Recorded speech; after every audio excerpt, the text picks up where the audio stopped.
Hello and welcome to Setting the Sudoku. This is a bonus video. It's not going to be me setting a Sudoku. Why is it a bonus video? Because I've already set the Sudoku. You can see it right here. But first of all, I'm Peter C. Hayward. I'm an professional game designer. You can see my games sort of in the background there. And an amateur Sudoku setter. And I'm making a video series of 10 videos that show you how I set a Sudoku. But this is a bonus video, so this will not count as one of the 10. Why is it a bonus video? Because I'm going to be, rather than setting a Sudoku, I'm going to be trying to fix a Sudoku. Now, fixing a Sudoku can mean many things. Normally it means that the logic path is broken, or there's a deadly pattern, or there's deadly patterns, the bane of my existence, or there's some kind of thing that makes it an unsolvable Sudoku. That's not quite the case here, and so I thought this was a bit of an interesting edge case and would be worth making a video. Now, even though I'm not setting Sudoku, I still do have a bar and a banana, just in case, these aren't legally required today, but I like to have them on hand, just to feel safe and secure. So let's jump into it. Let's get setting. Now, this is actually a Sudoku I made a while back. This is the 15th Sudoku I made. I'm up to maybe 20 odd at this point. But I haven't uploaded any Sudokus to the Cracking the Cryptic fan Discord archive or to Logic Masters Germany or anywhere because of this one. So as you can see, this is normally the last step. I normally, put an image in. My face is not normally on the image, but for the sake of the video it is.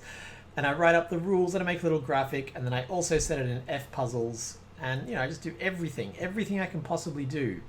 And this time I released it for playtesters. And it play tested fine, it doesn't break. I'm actually going to solve it in a minute, so you'll see that it's got a perfect logical solve path, but I'm not entirely happy with it. So at some point I knew I wanted to come back and tweak this before uploading it. And once I've uploaded this one, I can start uploading the rest of them, because I like to upload in chronological order. It's just fun for me to do. So let's look at this puzzle. Normal Sudoku rules apply. The final grid will contain a one-width Python, which begins and ends on the black spaces. That's these spaces here. Numbers in each blue square are how many of its 8 surrounding squares are Python. Blue squares cannot be Python. The final grid contains 3 ghosts. Ghosts are identical copies of the Python. So there'll be a Python between these 2 spaces. And then there'll be 3 more of that exact same Python, which is the same orientation, the same digits, the same shape, the same everything. And blue squares don't care about the ghost. That should be ghosts. That's another thing I need to fix. In the original Python, ghosts may overlap with the Python each other. Numbers in each red square, and this is kind of the new thing for this puzzle, show how many different ghosts, not how many different ghost squares there are in the 8 surrounding squares. So let's say this was a Python, and then there was a ghost here and a ghost here. This would be a 2 because it's touching 2 ghosts. All possible red and blue squares are given. So like I said, I'm going to start by actually solving this. It's a pretty clean solve. Hopefully this won't take too long. And then I'm going to discuss why I'm not happy with it and why I want to tweak it. And then I'm going to tweak it on camera. So the ghost goes from the black square to the black square. It needs to be adjacent. Yeah. So this 2 here tells me that 2 of these squares, 2 of the squares surrounding it, are going to have Python in it. So that tells me that it can't go through here because that would be 3. It could come down here and go up and across. That would be okay. I think that's all that we know from this. So this one can be at most 7. I haven't solved this one actually. I should have done a test solve before the video, but I didn't. So we're going to solve it live, and we know it starts here. So and we know it ends here. So this one could theoretically be 1 if it just shot off straight to the side. Oh, here we go. Yeah, I think this is a good starting point. So what can this one be? Well, just by normal rules, it can be any digit. It can't be 6 because it's in the box. It can't be 7 because it's in the row. Can it be 8? If it was 8, all of these would need to be Python, so that's impossible. Similarly, it can't be 9, so it's 1, 2, 3, 4, or 5. And what that is, I think it's going to be pretty telling. I actually legit have not solved this in months, so sorry if this is a very obtuse way to solve this puzzle. So let's ask, can this be a 1? Well, if this is a 1, then we know that the Python doesn't hit any of these spaces. So the Python has to go along this way. We'll use gray for gray for Python. That's fine. I normally use pink. I'm going to use pink for Python, or else I'll confuse myself. Now this one is a 2, so we know that it can't go up here. This is a little bit bifurcated, but I would normally do this in my head and not talk it through, so I'm okay with doing a little bit of bifurcation. So it can only be one of these squares, and we know it has to be this one. So now the Python can't hit any of these spaces. And then you're under the issue in that the Python has to come adjacent to this at some point. So the only way it can really do that is by coming down and around and up and across. And that would be the Python. Now, why is that a problem? Because we need to duplicate this Python 3 times. So to be, yeah, this is such a ridiculous route. So this would, yeah, so let's say something like this was the Python, just roughly. Well, okay, cool. So we need to duplicate it 3 times, and we only have 1 degree of freedom left and right. So for example, every single Python has to start in either this row or, sorry, in either this column or this column, but we need to do this 3 more times, so that's impossible. So that is a very, very long-winded way of saying that can't be a 1, but it does illustrate some of the concepts that we'll need to solve this puzzle, such as the fact, because it starts on an edge and it duplicates at least 3 times, 1, 2, 3, 1, 2, 3, it can at most, so if this is the starting point, so yeah, at most it can start 3 to the right, which means at most it can end 1, 2, 3 to the right. Which basically means that we know that the starting Python cannot be in this column at all. And in fact, I think it means that it can't even go right. Sorry, I've confused myself here. I understand the principle, I'm just struggling to explain it. So yeah, in this previous example, if it went all the way over here, then there just wasn't enough wiggle room. So it can at most go, yes, okay, I'm sorry. Snakes are very enjoyable to me because I can intuit a lot of stuff about them, but I'm struggling to explain it. So because we need to duplicate this 3 times, one of the snakes will need to start at least in this column here.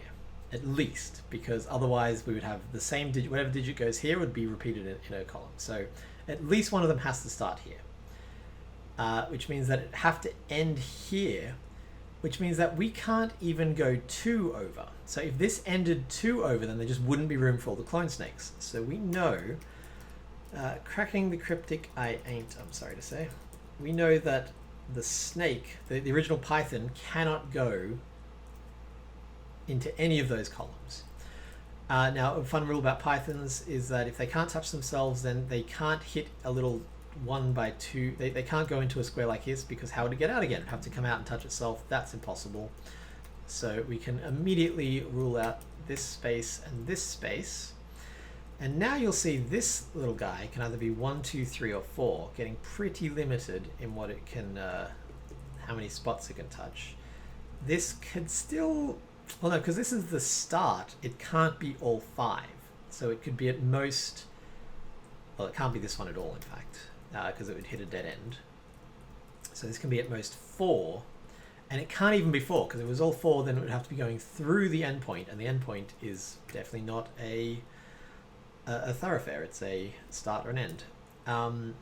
So this can no longer be 4, so we've got a nice little 1, 2, 3 here.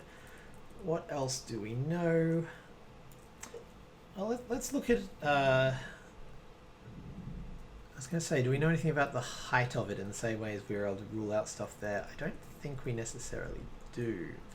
Oh, we do a bit actually, because for the 3 clones, the 3 clones now have to go, sorry, the 4 copies of the snake, the original Python and the 3 clones, have to basically share 2, 6, what is it?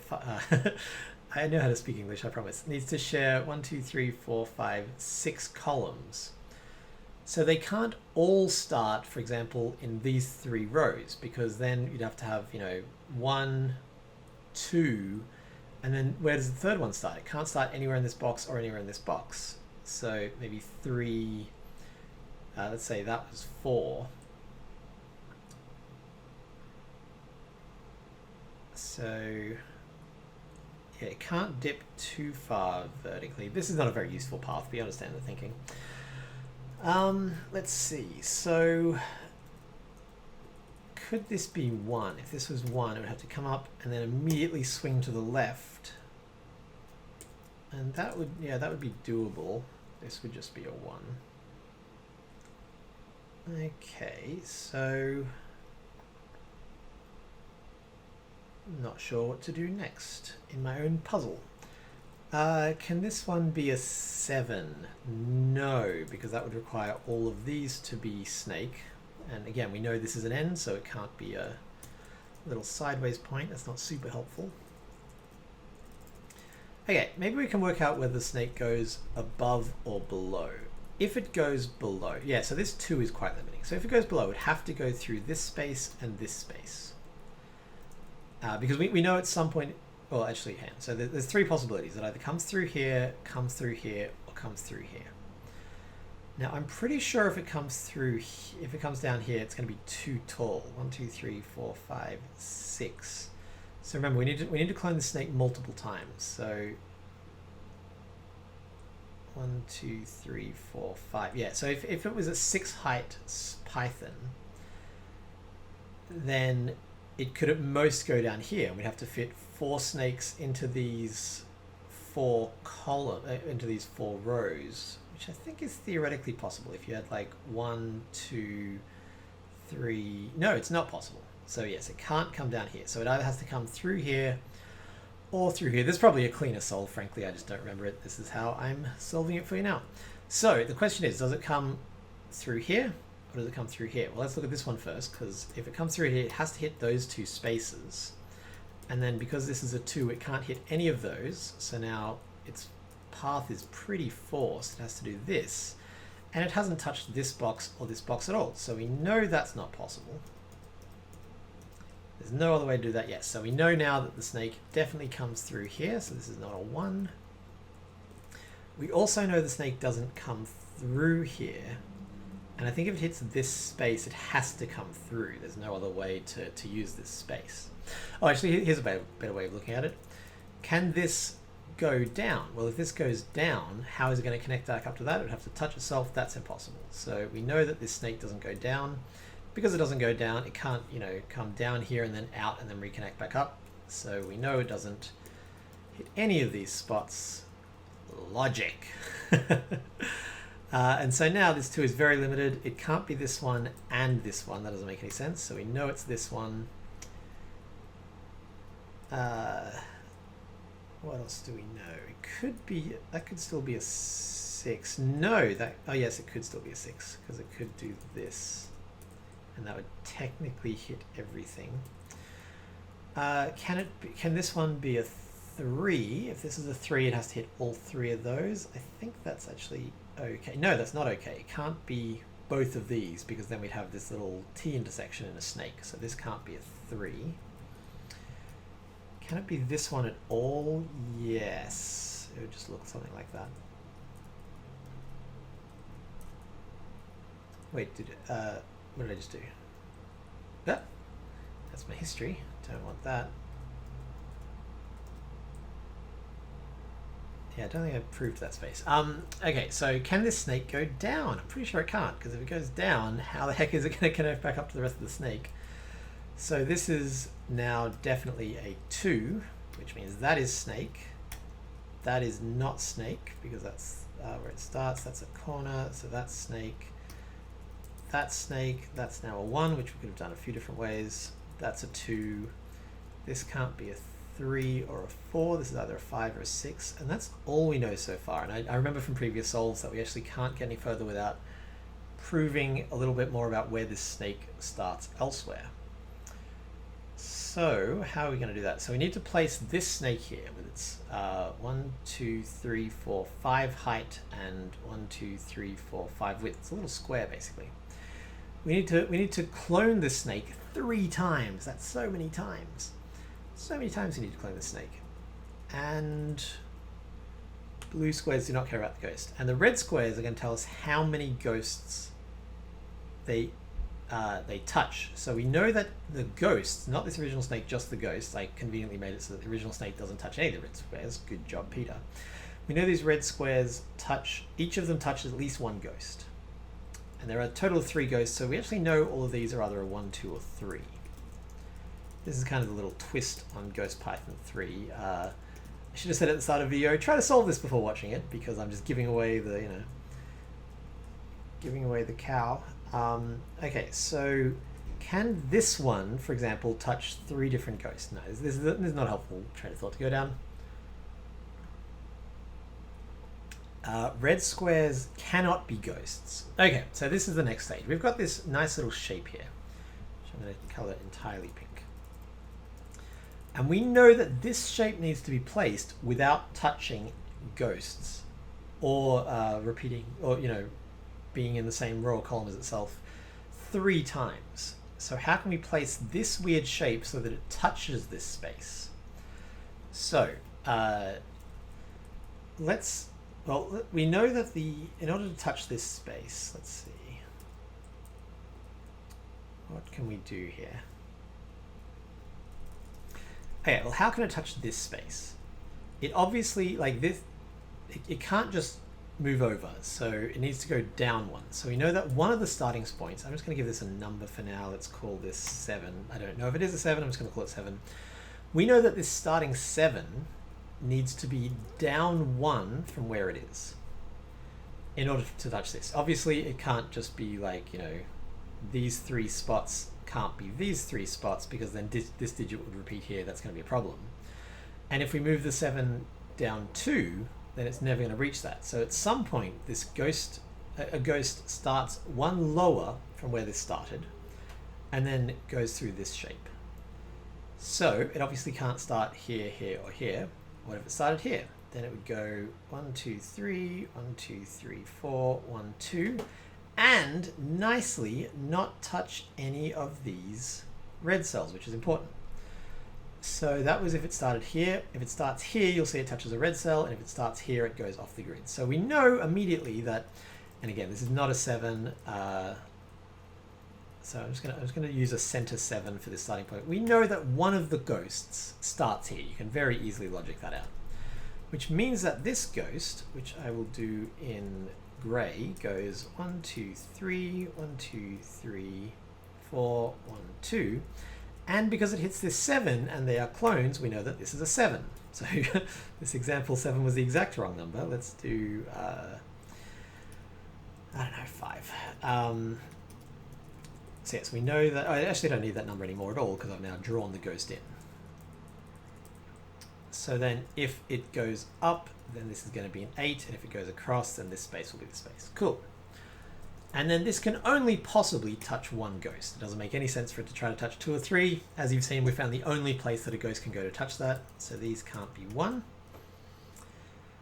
Okay, so we've got 1 ghost in. We've got 2 to go. So let's have a look at this one. Again, we know that it can't just be a vertical shift. It has to be a horizontal shift. And in order to touch it, it has to shift across once. So let's again label this as our magical starting 5. Could the 5 start here? And the answer is no, because if it started here, then this space would repeat. So it can't go here.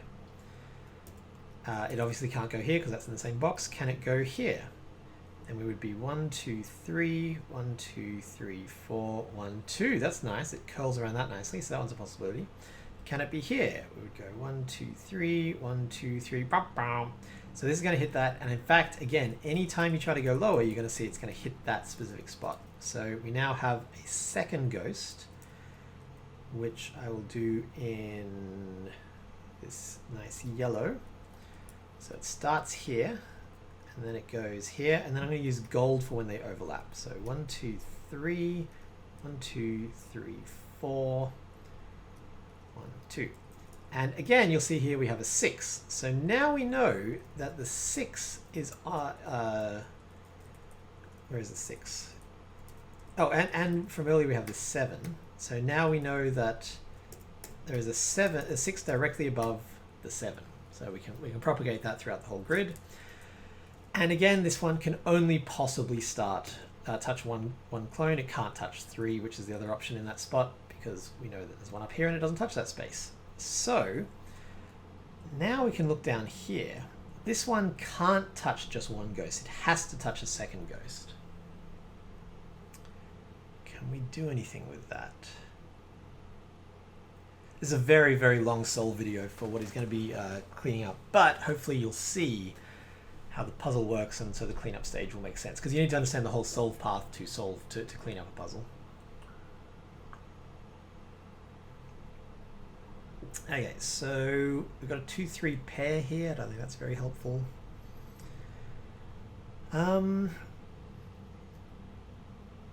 Oh, we've also hit this 2 and 7, so we can start filling that in. This is a 2-7 here, and this is a 2-7 here. So this one can't be a 2, so this is either 1 or 3. Now we know it's not a 3 because it touches one ghost here and one ghost here. So this has to be a 1. So the other ghost that we draw cannot touch this space. But more importantly, we know this can't be a 3 because it doesn't touch this ghost. It has to touch this space. So how can our other ghost not touch this space, but touch this space and this space?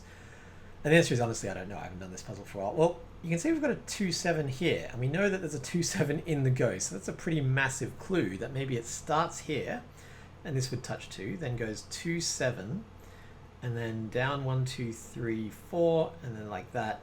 And that would mean that this touches 2, this touches 1, 2, 3, this touches 1. Yeah, so I'm not going to go through and prove it. You can pretty easily go through and rule out all other possibilities, but we have pretty confidently found the final ghost. Our magic 5 at the start is actually a 6, which we knew from here anyway. Again, just further evidence that this one has to be it. You'll pretty quickly work out there's no other way to piece this in. So 2, 6, 2, 7. I'm trying to draw the ghost. So this is one where it touches multiple. And then we'll use black, red, blue. Nope, I've run out of colors. We'll use blue. Nope, can't use blue. What's another color? We'll use white. It's going to be a little bit weird because let's color all these spaces in green. I could have guessed uncolored these spaces and used green, but let's do a white ghost. That seems thematically appropriate. And then this is multiple, multiple, multiple, and then white. Oh, hang on, what have I done? It starts here, and then white, multiple, multiple, multiple, white, white, white, white. And that's our final ghost. And so now we can see that this one touches 2, this one touches 2, this one touches 3. This is all looking good. We've got some more digits now. We're starting to work it out. It goes 6 to 7. And then there's a little 9 on the crick at the bottom. I can tell you when I was setting this, it was like 2 a.m. I just finished another ghost puzzle, and I was like, I wonder how many clones you could do, and that's where this puzzle came from. I just got this stuck in my head and stayed up until ridiculous hours to put it together, which is also why it's a little bit weak, I think. Oh, we haven't put the 7 in there, so 7, 9. So 279 looks like it's actually a, yeah. It's a little hard to, I think this would actually be one of those puzzles that's easier on pen and paper. It's a little hard to work out which one is the ghost shape, but we've roughly got it. This 6 here tells us that this last blue space is a 5, which means this is not ghost. This one is ghost. And if you're an experienced setter, you might have noticed that I think every given digit except for this one is actually on the ghost, which lets us fill out a huge amount of the grid. A little bit of a, not a cheat exactly, but a little bit of a helping hand. So now we know that this is ghost, and in fact that it's an 8. This is ghost and it's an 8, so our snake is 6, 8, 2, 7, 9, something, 6, 7, 9, 8. Because the 8 is both the start and the end of some of the clones, which is quite cute. I think that's right. 6, 7, 8. No, sorry, 6, 8, 2, 7, 9, and then coming down it is 8, 6, 7, 9, 8. Yeah, there's only a few digits on the clone because they are so integrated with each other. They really overlap. And then we get sorry, I said our final blue square earlier. This is actually our final blue square, where I'm pretty sure this was a 1. Because this is the original Python. Yeah, it only hits that square once. So from there, it's really just some pretty rudimentary Sudoku. One of these is a 1. You know what? I'm not even gonna do it. I'm just gonna have the solver do it, because from there it's pretty simple solving. So that is the puzzle. Thanks for watching Cracking the Cryptic. Hope you've enjoyed. Please subscribe to our YouTube channel and click the bell notification. No, so this is how the puzzle works. So what's the problem? Well, it's a very specific problem, which is this last line of the rule set. All possible red and blue squares are given. Why is that a problem? Because you never actually use the negative constraint. It's just, it's a fact, but it's not used. And the truth is, I put in as little or as much as I could to solve it, and it just happened to be that. So let's go back to before I had the auto solver solve it. If I take this 3 out, for example, oh, it still solves. So maybe that's the solution. Maybe taking this 3 out will. No, because this 3 was used earlier. So yeah, you need the solve path to see basically what you used. So I didn't track this at all. So tell you what I'm going to do. I'm going to reload the puzzle. I'm going to solve it once more in time-lapse mode. And every time I use one of these spaces anywhere, I'm going to mark it black. You can still put digits in here, as you can see, so it will still be a usable space. And then at the end of that, I will have an idea of what clues I actually use and which ones are not necessary for the solve. So you'll see me in a moment when I solve this puzzle. It shouldn't take too long because I literally just solved it. In which I'm going to mark every single space that I used for the solve.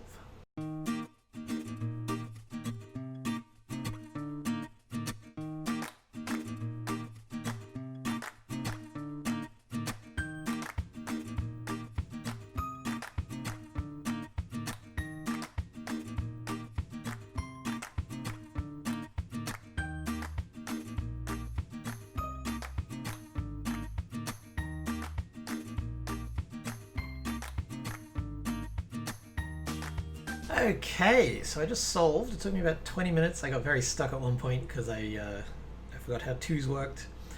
And what I've done is I've marked all the clues I've used in grey and all the clues I deliberately didn't use during the solve in yellow.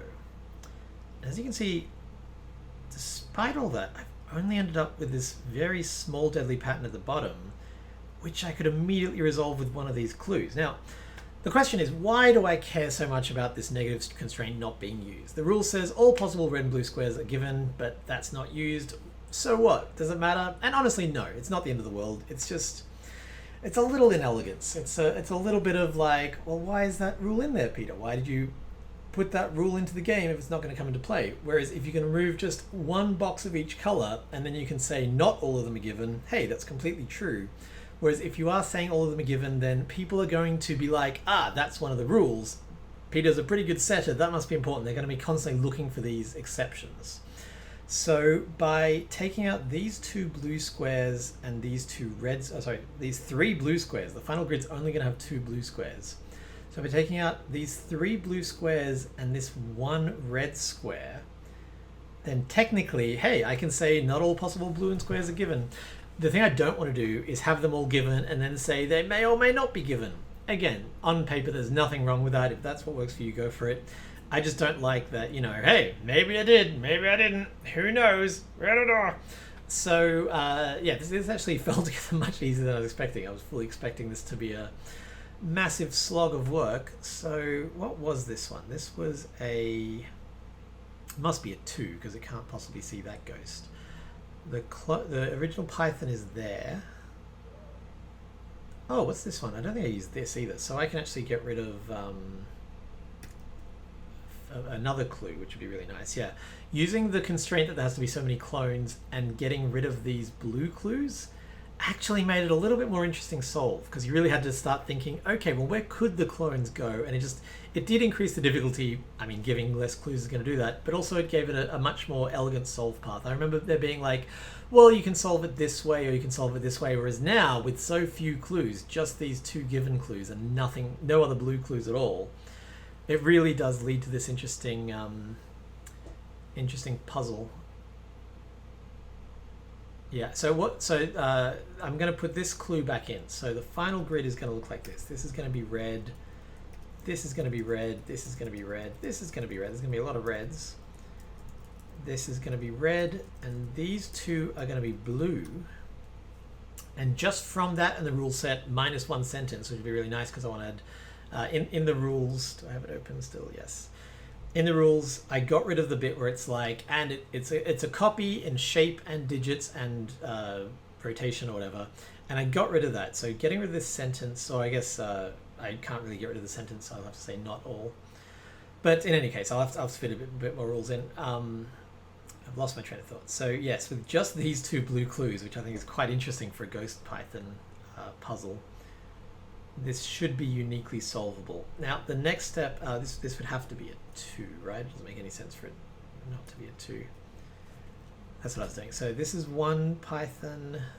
This is another Python. This is a Python. 6, 8, yeah. And then, where's the last one? The last one ends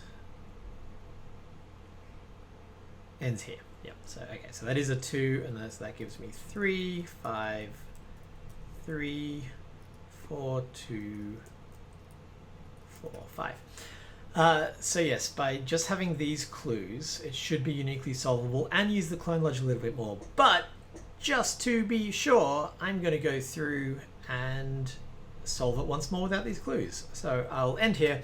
This has been How You Fix. First of all, you work out what the changes you want to make, whether that's it's broken or you don't like how a rule works. Then I think you should probably just do a quick solve of the intended solve path just so you have it in your head, and then say, okay, how could I change things so that my change is what can I adjust? What can I adjust to make the change that I want while still having a solve path? So, you can do what I did there where you're like, look, I really don't want this 4 to be here, so let's just mark it, pretend it's not here and see how far I get. Okay, I can't solve it without it. What if I took out this one, etc.? It happened that the first time I tried it worked. Or just try solving it with as few clues as possible. This is a bit like how I normally set a Sudoku. I just start with a blank grid and start solving, adding clues as I need them.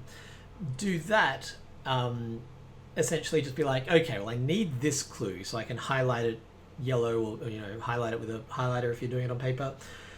And by the end of it, be like, okay, cool. And then very importantly, make sure you clear it, make a new grid with those changes and solve that, because you don't want to be like, I don't think I used this 2 at all, and then find out at the end, oh no, I really did use that 2.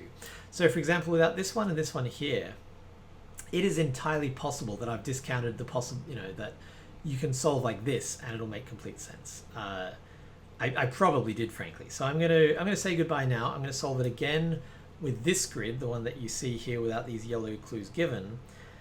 And if I run into trouble, I will keep on talking, but most likely, hopefully, you won't see me again, so you won't hear from me again. So thanks so much for watching. This has been a bonus video of setting Sudoku. It does not count towards the series of 10 I'm planning to do. And tune in soon for another bonus video, which is going to be how to upload to Logic Masters Germany. Ciao!